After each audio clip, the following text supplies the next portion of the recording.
안녕하세요. 올해로 결혼 21년 차를 맞는 40대 후반의 여자입니다. 너무나도 갑작스럽게 시어머니를 모시고 살게 될 뻔한 이야기를 하려고 이렇게 찾아왔어요. 결혼 전에는 그래도 나름 알아주는 회사를 다니고 있었어요. 경력을 유지하고 싶었다 보니 결혼 후 첫째 태어났을 때는 친정어머니와 시어머니께 아이를 맡기고 계속 출근을 했죠. 그런데 곧바로 둘째가 생기면서 하는 수 없이 예정일까지만 출근을 하다가 결국 직장을 그만두게 되었습니다. 두 분께 아이 둘을 동시에 맡기자니 그게 조금 그렇더라고요. 게다가 당시 저희 집이 친정이나 시댁에서도 거리가 꽤나 먼 편이었거든요. 출근길에 아이를 맡기고 가는 것도 여의치 않은 상황이었고요. 두 분이 대중교통 타고 저희 집까지 오셨는데 그것만으로도 체력적으로 버거워하셨는데 애가 둘이 돼버렸으니 더 이상 부탁을 드리기 뭐한 상황이었어요. 결국 제가 직장을 그만두고 육아에 집중하기로 했죠. 아이들이 커가는 모습을 보는 건 행복했지만 여지껏 쌓아놓은 경력을 포기한 건 많이 아쉬웠어요. 그러다 아이들 둘 다 중학교 들어가면서 애들 학원 다니고 그렇게 되니 시간적인 여유가 많이 생기더라고요. 그래서 그때부터 다시 일을 시작해야겠다 결심을 했습니다.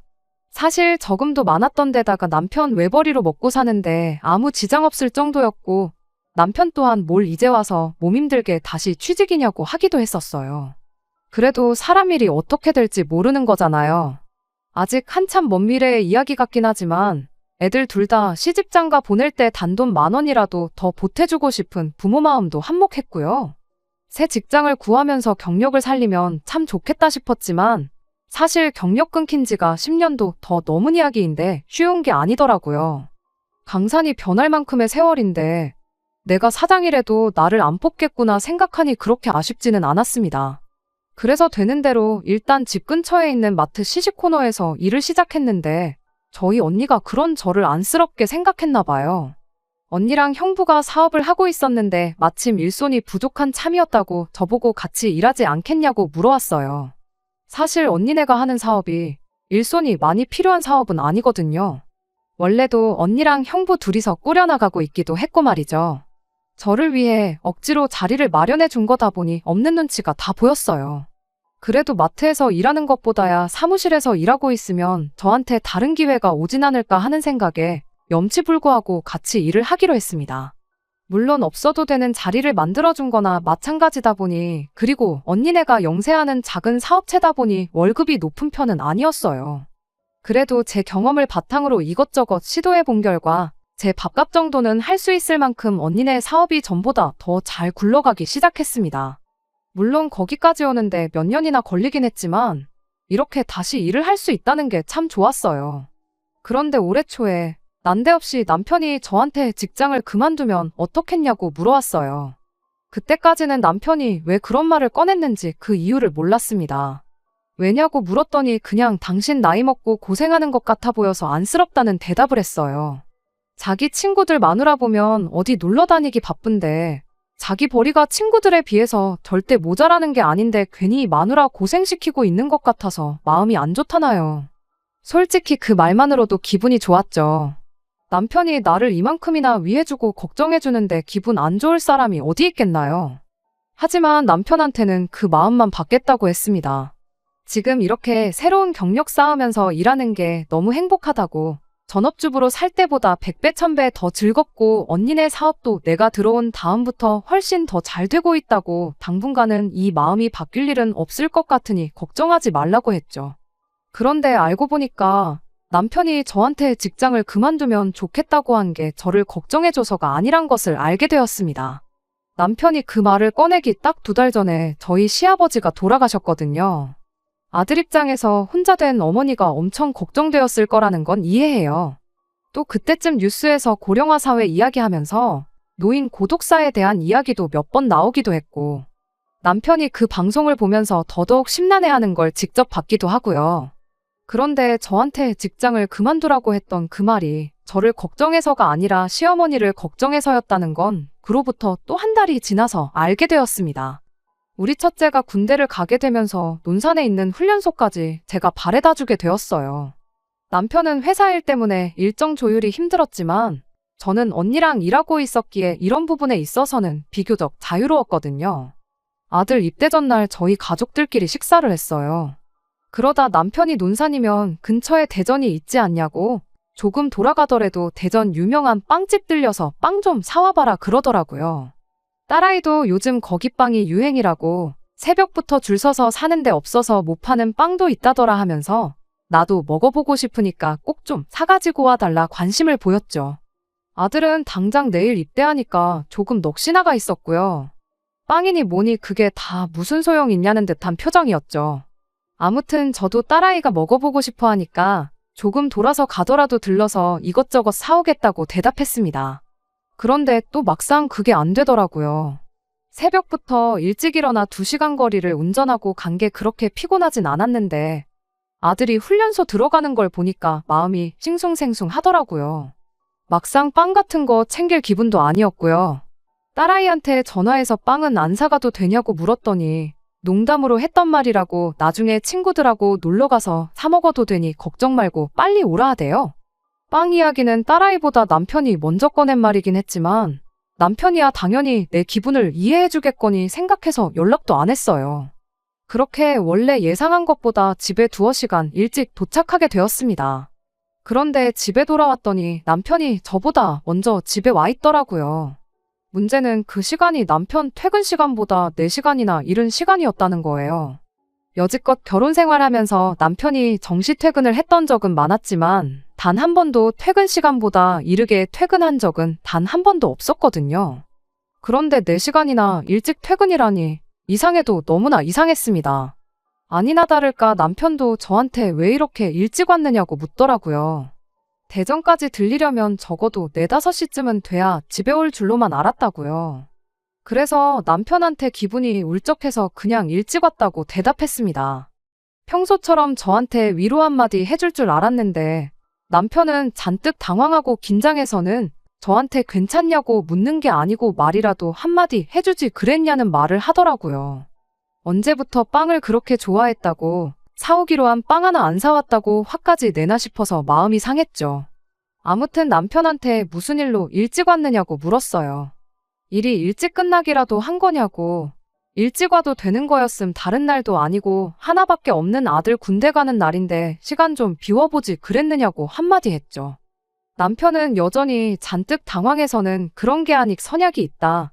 집에는 잠깐 준비하려고 들른 거다. 허둥지둥 대답을 하고는 후다닥 현관 밖으로 나가더라고요.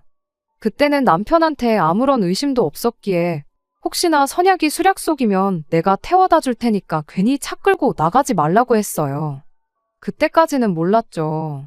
그렇게 도망치듯 나간 남편이 설마 집에 시어머니를 모시고 오리라고는 생각도 못했으니까요. 그리고 제 앞에 통보하듯 앞으로 우리 집에서 함께 사실 거란 이야기를 하리라고는 말이에요. 시어머니하고는 사이가 좋아요. 워낙에 어머님이 좋은 분이시기도 하고요. 원래 아이들이 친가보다 외가를 더 좋아한다고들 하는데 저희 애들은 친가 외가 가릴 거 없이 할머니라면 엄청 애틋해할 정도입니다. 군대 간 아들 녀석은 외할머니보다 친할머니를 더 좋아하고요. 저 또한 아이들 키울 때 도움을 많이 받았어요. 회사 그만두고 전업주부 시작한 동안에도 어머님이 한동안 저희 집에 와주면서 저를 도와주시곤 했었거든요. 아버님이 돌아가시고 나서 언젠가 저도 어렴풋이 시어머니를 모시고 살면 어떤가 하는 생각을 가졌던 적이 있을 정도로 저 또한 어머님께 마음의 빚 같은 게 있는 상황입니다. 그런데 문제는 남편이었어요. 어머님을 모시고 온 것도 같이 사는 것도 다 좋은데 가족들한테 상의 한마디 없이 모시고 왔다는 게 문제였지요.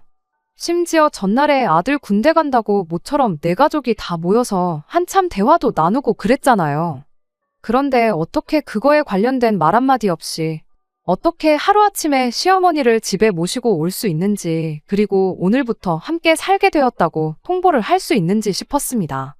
아니나 다를까 아르바이트 마치고 집에 와 있던 딸이 이게 다 무슨 상황이냐고 묻더라고요. 남편은 네 오빠 군대 가면서 집에 방이 하나 비게 되지 않았느냐고 할머니가 그 방 쓰시면서 당분간 한 집에 지내면 좋을 것 같아 그랬다고 하더군요. 그때 어머님도 상황이 어떻게 돌아가고 있는 건지 어느 정도 눈치를 채셨나 봐요. 하기사 이미 이야기가 다 되었다고 해서 아들 손에 이끌려 따라왔는데 정작 다른 가족들의 반응을 보아하니 이게 무슨 소리인가 하고 있으니 일이 어떻게 돌아가고 있는 건지 눈치를 못 채는 게 이상한 상황이었죠. 그 와중에 시어머니가 저한테 물으셨어요. 나 들어와서 산다고 직장 그만두기로 했다던데 그건 사실이느냐고요. 제가 그게 무슨 말씀이시냐고 대답도 하기 전에 남편이 먼저 오만상을 쓰고는 선수를 치더군요. 말은 먼저 저에게 일을 그만두면 어떻겠냐고 물어봤을 그때와 같은 말이었지만 이런 상황에 들으니 그 뜻이 얼마나 다르던지 싶었습니다. 제가 걱정된다며 했던 거기 나가봐야 돈 얼마나 번다고 그러고 있느냐던 그 말은 사실 그냥 이참에 직장 그만두고 집에서 어머님이나 모시라는 소리였던 거예요. 친구 마누라들 놀러 다니는 이야기는 또 왜 꺼냈나 싶더라고요. 친구 마누라들도 시어머니 모시고 살면서 펑펑 놀러 나가고 있는 건지 다 물어보고 싶더라고요. 하지만 다행스럽게도 제가 입을 열어야 할 일은 없었습니다. 시어머니가 대번에 남편을 다그치셨거든요. 다 같이 살기를 원한다고 해서 따라왔더니 이건 완전히 말이 다르지 않냐고요. 알고 보니 애초에 어머님도 저희랑 같이 살 생각이 크게 없으셨답니다. 며느리 수발받고 살 생각은 더더욱이요. 남편이 어머님께 전하길 큰애 군대 가 있는 동안 저도 그렇고 딸아이도 그렇고 저도 직장까지 그만둬가면서 어머님과 같이 지내고 싶어 한다고 그러니 그때까지만이라도 같이 살아달라고 애걸복걸해서 모셔온 거라더라고요. 그런데 막상 집에 와서 보니 저도 그렇고 딸아이도 그렇고 난생 처음 듣는 이야기다 하는 반응을 보니 남편이 당신한테 거짓말을 하고 억지로 모셔왔다는 걸 알게 되신 거예요. 어머님이 딱 잘라 말했어요. 상황 보아하니 가족들끼리 사전에 합의된 것 같지가 않은데 당신 생각이 맞냐고요. 그제서야 남편이 자백을 하더라고요. 혼자 되신 어머니를 어떻게 가만 두고 보겠냐고요. 여전히 저희랑은 그 어떤 말 한마디 하지 않고 어차피 이렇게 된 거 잘 지내보자는 이야기를 꺼내더라고요. 어머님이 싫다고 내가 무슨 부귀영화를 누리겠다고 무슨 낯짝으로 며느리 멀쩡히 잘 다니고 있는 회사 그만두게 만들어서 수발을 받고 살겠냐고 하시더니 애초에 같이 살 생각일랑 없었으니 돌아가겠다고 다시 집에 데려다 달라고 하셨어요. 상황이 참 웃기게 돌아가고 있었죠. 어머님도 같이 살고 싶은 생각 없고 저희도 딱히 없는데 남편만 혼자 나서서 시어머니를 모시고 싶다고 하고 있는 상황이었으니 말이죠. 그 와중에 남편은 분위기 파악도 못하고 어머님께 그러더군요. 자기가 봐왔던 TV 프로에서 나온 노인 문제에 대해서 웃기 시작하더니 나중 가서는 고독사 이야기까지 꺼내더라고요. 여태까지 내가 이 자리에 올 수 있었던 건 어머니가 자기를 바른 길로 인도해 주시고 잘 키워주셨기에 그러는 건데 이번에 효도하면서 그 은혜를 갚고 싶다고 하면서 오신 김에 그냥 같이 살자고 어머님께 애처럼 조르기 시작하는 거 아니겠어요? 어머님도 남편의 발언에 어이가 없다는 듯 실소가 터져서는 한마디 하시더군요. 네 키워준 은혜를 왜 며느리한테 갚으라고 그러느냐고요. 내가 너를 키웠지 얘를 키웠냐고 한마디 하시니 남편이 거기다 대고 시어머니한테 자신있게 부부는 일심동체 아니겠냐고 대답을 하더라고요. 어머님은 대번에 남편한테 아주 말장난을 하고 있다고 입만 살아서 부모한테 해야 할 효도 마누라한테 떠넘기지 말고 네가 직접 해보라고 했어요. 당장에 회사 그만두고 와서 내 먹을 밥이고 내가 지낼 방 청소고 내가 입고 쓴 옷까지며 이부자리 빨래까지 네가 다 하라고요. 키워준 은혜는 너만 받았는데 애꿎은 애 고생시키지 말고 말이 그렇게 쉬우면 네가 직접 하라고 하시더군요. 남편이 대번에 자기는 집안 가장으로서 돈을 벌어와야 해서 안 된다고 하더라고요. 거기에 또 어머님이 한마디 해주셨지요. 네 아빠 죽으면서 남기고 간 돈도 꽤 되고 죽기 전에 모아놓은 것도 상당하다고요. 평생 먹고 살 걱정 없게 해줄 테니 어디 한번 네가 모셔봐라 한마디 하시고는 저랑 딸아이한테도 다시 의견을 물어봐 주셨어요. 당신 수발드는 걸 비롯해 어머님과 관련된 모든 것들은 남편이 회사 그만두고 와서 하는 걸로 하자고요. 그렇게 하면 니들도 불만 없지 않겠냐고 물으셨는데 저랑 딸아이가 약속이라도 한 듯이 동시에 그러자고 대답을 했어요. 그랬더니 남편 표정이 순식간에 안 좋아지더라고요. 어머님이 순간 그걸 캐치해서는 왜 그러냐고 하기 싫으냐고 했더니 남편이 우물쭈물하면서 대답하길 내가 뭐 밥을 할 줄 아는 것도 아니고 집안일을 더 잘하는 사람이 있는데 굳이 내가 해야 하느냐 이러고 있더라고요. 어머님은 또 남편한테 한마디 해주셨어요. 니도 어려워서 못하는 걸 왜 남한테 시키느냐고요. 니가 진짜 이 애미가 걱정돼서 모시고 살고 싶걸랑 직접 모실 자신 있을 때 와서 같이 살자고 하라 하셨어요. 오늘은 이미 시간이 늦었으니 하루는 자고 가겠는데 내일 날 박는 대로 집에 돌아가겠다 하셨고요. 그날은 같이 외식을 했는데 남편 말 한마디 못하고 있는 꼴을 보니까 어머님 덕분에 속이 다 후련하더라고요. 아침 박자마자 어머님 댁까지 제가 모셔다 드렸어요. 어차피 직장까지 방향이 비슷해서 어려울 게 없었습니다. 어머님이 저한테 대뜸 사과부터 하시더라고요. 자식 교육 똑바로 못 시켜서 미안하다고요. 어머님께 그게 무슨 사과까지 하실 일이라고 그러시냐고 손사래를 쳤지요. 오히려 제가 먼저 모시고 살자고 말을 꺼내지 못해서 죄송하다 했어요. 어머님은 같이 살면 불편해서 내가 4명에 못 산다고 천수 누리고 살고 싶으니 합가하자는 말 일랑 절대 꺼내지 말아달라고 또 한마디 하셨네요. 그리고 아무리 남편한테 그렇게 호되게 하시긴 했어도 아들 걱정이 되긴 하셨나 봐요. 저런 놈이라도 너무 미워하지 말고 밥도 잘 챙겨주고 하라고요. 그 나이에 이혼당하면 지만 손해인 걸 아직도 모르는지 싶다고. 그리고 이제야 남편 뒷바라지 해주는 거 끝이 났는데 아들 뒷바라지 해주면서 살고 싶은 생각일랑 전혀 없으니 혹시나 이걸 이유로 이혼해서 내 품에 아들 돌려주는 일이 없었으면 좋겠다고 이야기하시대요. 어머님 모셔다 드리러 가는 길에 둘이서 얼마나 깔깔거리며 웃었는지 몰라요. 아무튼 이렇게 난데없이 팔자에도 없던 시집살이를 할 뻔했다가 하루 만에 없던 일이 되고야 말았네요. 남편도 그 후로는 어머님 모시고 살자는 이야기는 쏙 들어갔고요. 남편이 가족들과 상의 한마디 없이 그리고 저보고 회사 그만두고 어머님 모시라고 하는 게 반감이 생겼기에 그랬던 거지. 생각해보니 어머님이 걱정되기는 저도 똑같은 마음이었어요. 그래서 다른 건 몰라도 조금 가까이 사시면 훨씬 더 같이 시간을 보낼 수 있지 않겠나 하는 생각이 들더라고요. 그래서 얼마 전에 어머님 모시고 저희 집 근처에 있는 빈집들 보러 다니고 왔어요. 어머님도 아버님 돌아가시고 나서 혼자 살기엔 집이 쓸데없이 큰 것 같아 이사하고 싶으셨다며 참 좋아하셨지요. 작은 집으로 이사하는 만큼 집 한 돈 차익이 많이 생길 텐데 그 돈으로 며느리랑 맛있는 거나 사 먹으러 다녀야겠다고 하시는데 그냥 말만으로도 감사하네요.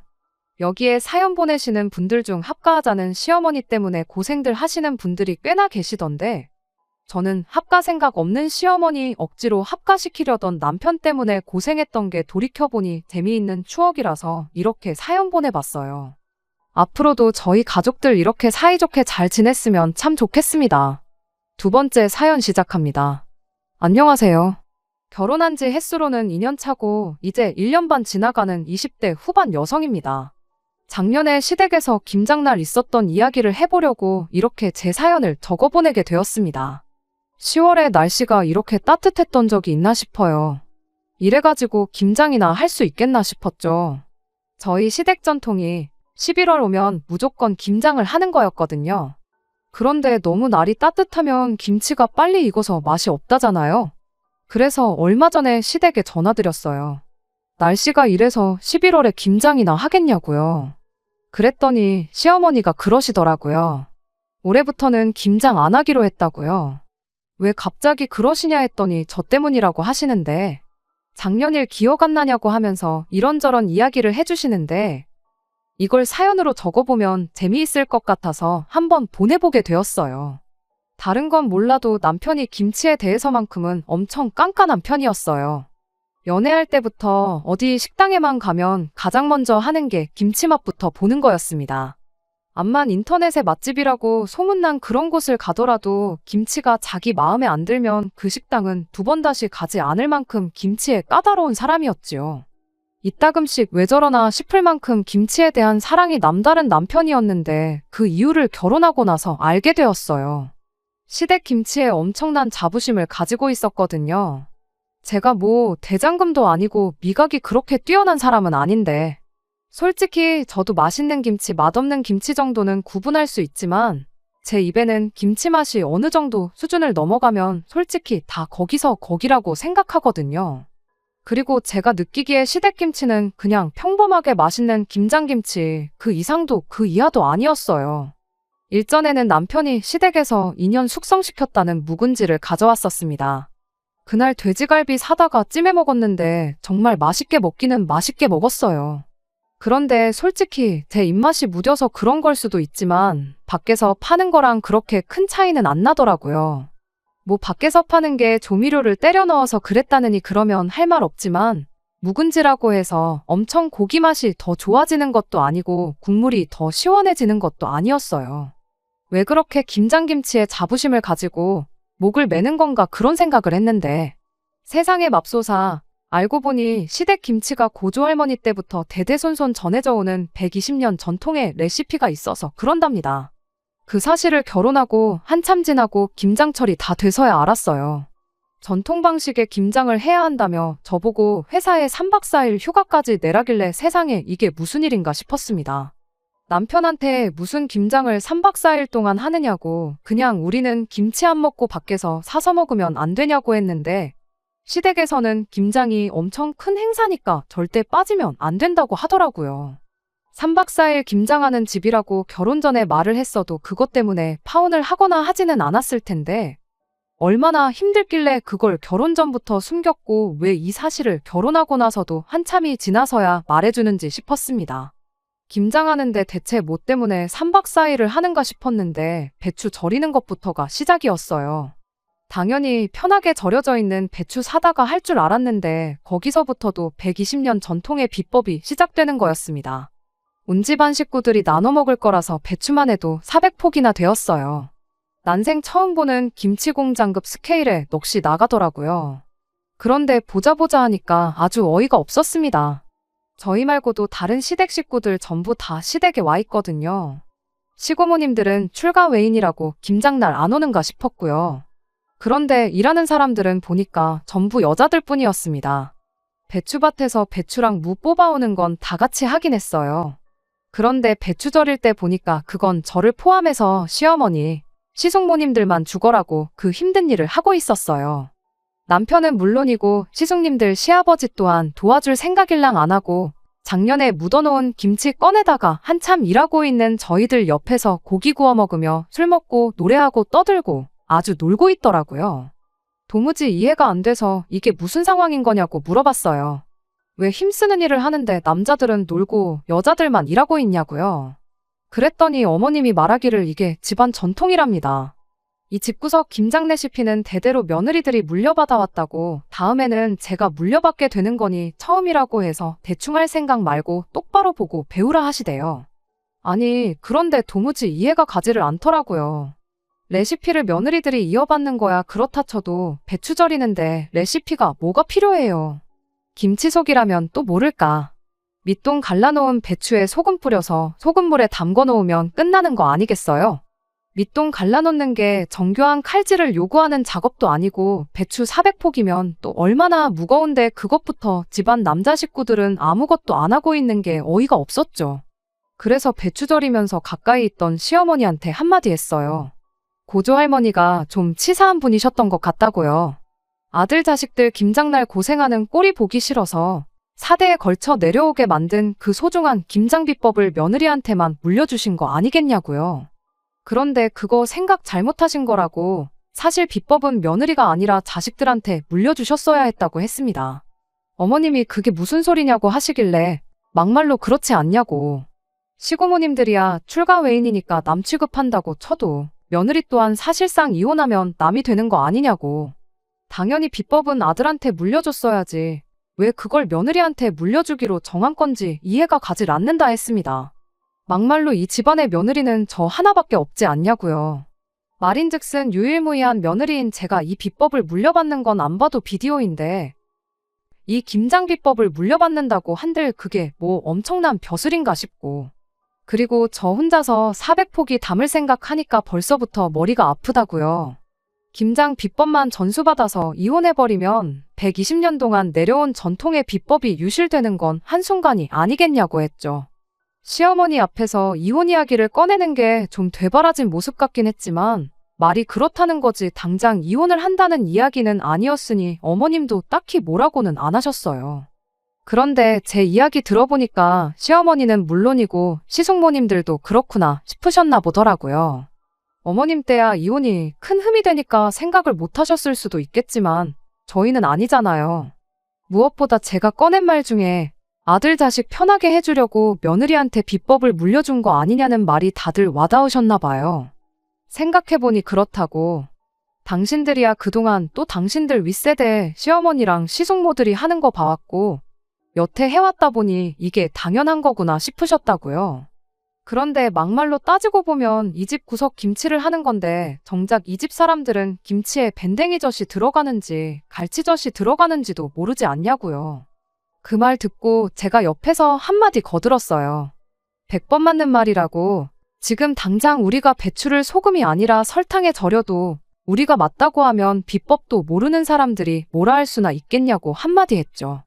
그때부터 다들 스물스물 내가 이걸 여태 왜 해왔지 하는 분위기로 바뀌기 시작했어요. 기세를 몰아서 그 길로 제가 총대를 메고 김장 파업에 돌입했습니다. 갑자기 일잘하던 사람들이 단체로 안 하겠다고 하니 남자들이 이게 무슨 상황인가 하는 표정이었어요. 시어머니가 필두로 나서서 배추 절이는데 비법이 뭐가 필요하냐고. 이 집 남자들 앞으로 김치 먹고 싶으면 김장을 도우라고 한마디 크게 외치시더라고요. 그랬더니 아버님이 배추 뽑아오는 거 도와주지 않았느냐고 하시더라고요. 어머님은 거기다 대고 그건 우리도 똑같이 다 했다고 뽑아만 오면 다냐고 고래고래 소리를 지르셨고요. 아버님이 어머님한테 뭘 잘못 먹었냐고 한마디 하시는데 어머님이 뭘 잘못 먹긴 잘못 먹냐고 여태 배추 절이느라 저녁도 똑바로 못 먹었는데 옆에서 작년김치 꺼내다가 고기 처먹은 게 누구냐고 한마디 하시더라고요. 순식간에 상황이 역전이 돼서 남자들은 초상집 분위기, 여자들은 축제 분위기였어요. 저희도 아버님들이 했던 것처럼 똑같이 옆에서 묵은 김치 꺼내다가 고기 구워 먹고 저희들끼리도 한 잔씩 하고 왁자지껄 떠들고 놀기 시작했죠. 그래도 남편이라고 다들 걱정은 되었는지 잘하고 있는지 한 번씩 가서 봐주고 도와주고 노하우도 알려주시고 그러더라고요. 나중엔 답답했는지 어느샌가 온 가족이 달라붙어서 하고 있었어요. 그리고 다음날 아침에는 아예 업무 분담을 해서 속전속결로 끝내기로 했어요. 한 팀은 김치 육수 내고 한 팀은 양념 재료 준비하고 남자들은 절여놓은 배추를 말리고 다 같이 하니까 금방 끝난다고 엄청 좋아하더라고요. 다음 날이 돼서는 김치속 만들어서 버무리는 작업에 들어갔어요. 이 또한 이내전술로 달라붙으면 금방 끝날 일인 게 눈에 보였지만 이번엔 어머님, 시숙모님들한테 도와주지 말고 남자들만 한번 해보게 하자고 했어요. 얼마나 번거롭고 힘든 일인지 알아야겠냐고요. 남자들은 그런 게 어딨냐며 볼멘소리를 했지만 120년 전통의 비법을 지키고 싶으면 니들부터 배우라는 소리에 꼼짝도 못하고 김치속을 버무리기 시작했죠. 그동안 저는 어머님하고 시숙모님 모시고 읍내에 있는 농협에 가서 돼지고기를 잔뜩 사가지고 왔습니다. 김장 당일날에 또 갓 삶은 수육이 빠질 수가 없잖아요. 일단 평소에 아버님들이 하던 대로 김장하는 거 안 도와주고 옆에서 고기를 삶기 시작했어요. 고기가 다 삶아지고 나서 준비해온 막걸리랑 이것저것 해서 새참을 준비해줬죠. 일하고 먹으니까 더 맛있다며 분위기도 참 좋았어요. 새참 끝나고 나서는 저희도 발벗고 나서서 김치속 버무리는 걸 도왔습니다. 이내전술로 다 같이 달라붙으니 예상한 대로 400포기도 금방이더라고요. 분위기도 전에 없이 좋았는데 저녁이 되니까 어이없는 상황이 발생했어요. 시고모님들이 하나둘씩 와서 김장김치를 내놓으라고 하고 있었으니까요. 하기야 400포기라니 많아도 너무 많다 싶었습니다. 고조할머니가 알고 보니 아들 사랑이 대단한 게 아니고 자식 사랑이 대단하신 분이셨던 거예요. 그렇게 매해 며느리들 부려먹어서 김장시키고 힘들게 담근 김치를 자기 딸들한테 나눠주는 시스템까지 만드셨더라고요. 매해 공짜로 가져가셨지만 올해부터는 안 된다고 김치가 드시고 싶으면 직접 와서 김장을 도우시던지 아니면 김치 10kg에 10만 원씩 내고 가져가시라고 했어요.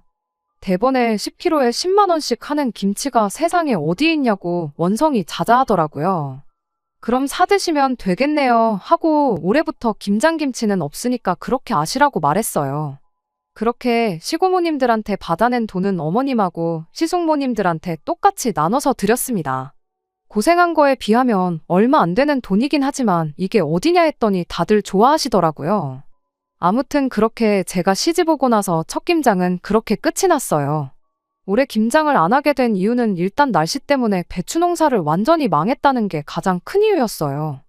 그리고 시고모님들도 올해도 김장김치 돈 주고 사가야 되면 자기들은 필요 없다고 그냥 마트표 김치 사서 먹겠다고 했다더라고요. 아버님들도 당장 그날에는 즐겁게 하시는 척 했지만 엄청 고생하셔서 그랬나 올해는 그렇게 고생하기 싫다고 하셨다더라고요. 배추도 직접 기른 배추가 아니다 보니 뭔가 그동안 먹던 김치 느낌이 아닐 것 같다고 올해는 그렇게 김장을 안 하기로 했다는 겁니다. 날씨도 날씨 나름이고요. 120년 동안 한 해도 빠짐없이 했던 김장인데 이렇게 쉽게 안 해도 되는 거였으면 왜 그렇게 며느리를 부려먹어서 꾸역꾸역 했는지 싶네요. 내년 되면 또 어떻게 나오실란지는 모르겠지만 내년에도 호락호락 해드릴 용의가 없네요. 시어머니도 내년에도 잘 부탁한다고 농담처럼 한마디 해주셨고요. 그냥 김장철도 다가오고 해서 지난 이야기지만 한번 이렇게 꺼내보았습니다. 혹시나 여러분들 중에 집에서 직접 김치를 담그시는데 집안 식구 누구든 간에 일손 한번 안 보태고 김치만 먹으려고 하면 따끔하게 한마디 해주세요. 안 도와주면 국물도 없다고요. 끝까지 들어주셔서 감사합니다. 오늘의 사연은 여기까지입니다. 구독과 좋아요, 알람 설정 부탁드리고 더 좋은 사연으로 다시 찾아뵙겠습니다. 감사합니다.